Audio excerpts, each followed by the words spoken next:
হযরত মুসা আলাইসাল্লাম এক দীর্ঘ সফরে যাচ্ছিলেন। হঠাৎ পথের মধ্যে আকাশে মেঘ জমে গেল এবং প্রবল বৃষ্টি শুরু হলো। তিনি একটি গাছের নিচে দাঁড়ালেন। ঠিক সেই সময় আল্লাহ তাআলা তাকে ডাক দিয়ে বললেন, হে মুসা, সামনে যে কুঁড়েঘরটি আছে তার দরজা বন্ধ করে দাও। তিনি সঙ্গে সঙ্গে কুঁড়েঘরের দিকে এগিয়ে গেলেন। ভেতরে উকি দিয়ে দেখলেন একজন লোক গভীর ঘুমে ঘুমিয়ে আছে।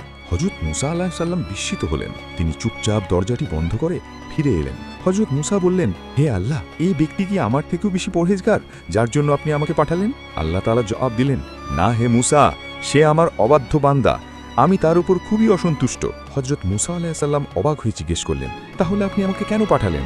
আল্লাহ তাআলা বললেন, হে মুসা, যদি বৃষ্টির একটি ফোঁটাও তার শরীরে পড়ত তবে সে আমার নাম নিয়ে আমাকে ডাকত, আর আমি আমার নামের মর্যাদা রক্ষা করে তাকে ক্ষমা করে দিতাম। এই কথা শুনে হযরত মুসা আলাইহিসসালামের চোখে পানি এসে গেল। তিনি বললেন, হে আল্লাহ, নিশ্চয়ই আপনি সর্বশ্রেষ্ঠ ক্ষমাশীল।